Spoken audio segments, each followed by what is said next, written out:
Hello, and this is Delia again, and I'm on chapter 12, and this is where we were at.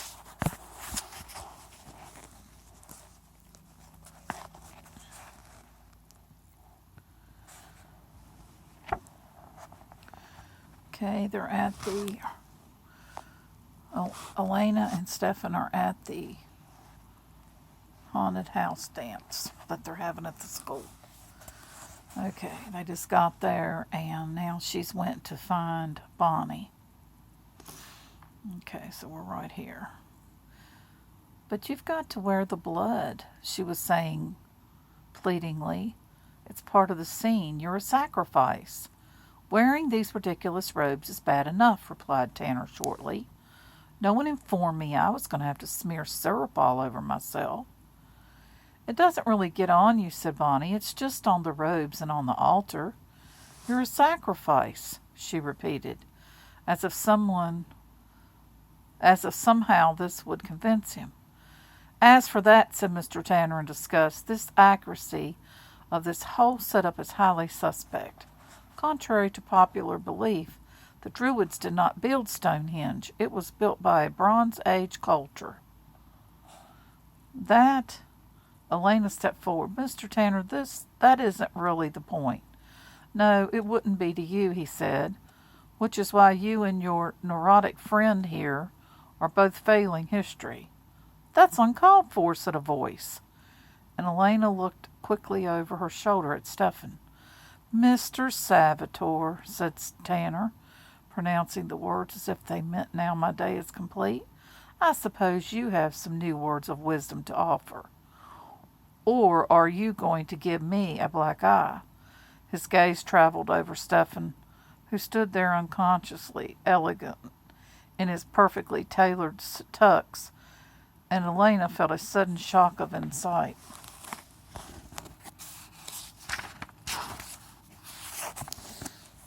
Tanner isn't really that much older than we are, she thought. He looks old because of that receding hairline, but I'll bet he's in his 20s.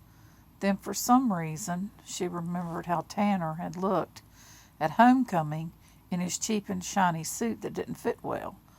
I'll bet he never even made it to his own homecoming, she thought.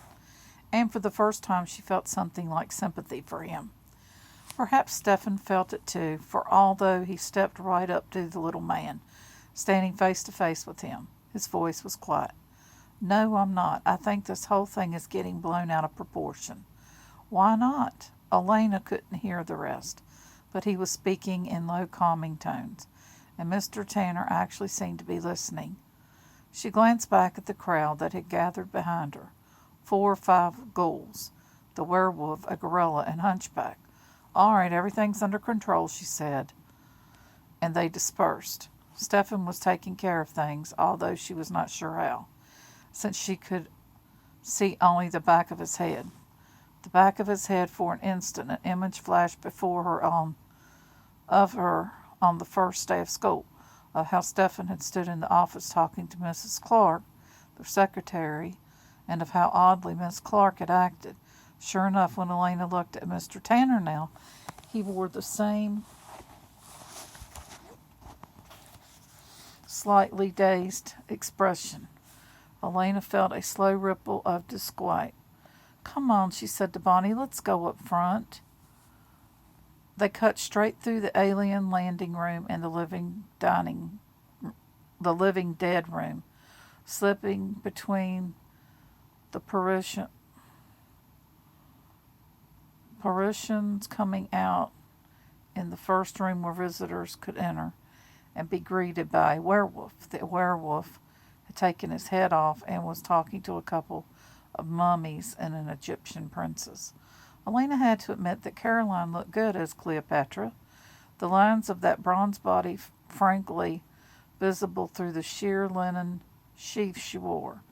Matt, the werewolf, could hardly be blamed if his eyes kept straying downward from Caroline's face.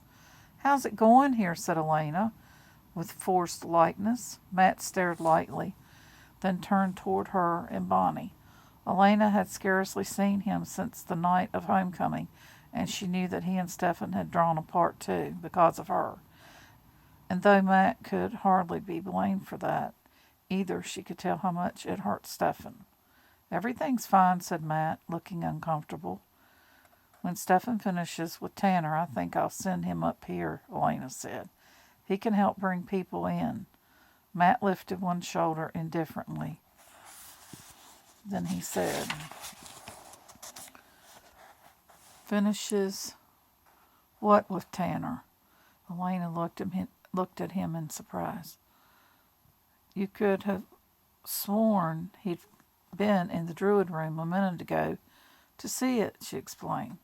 Outside, thunder rumbled again. Through the open door, Elena saw a flashlight the night sky. There was another and a loud clap of thunder a few seconds later. "I hope it doesn't rain," Bonnie said. "Yes," said Caroline, who had been standing silent while Elena spoke to Matt. "It would be such a pity if nobody came." Okay, so I got to go to the next chapter.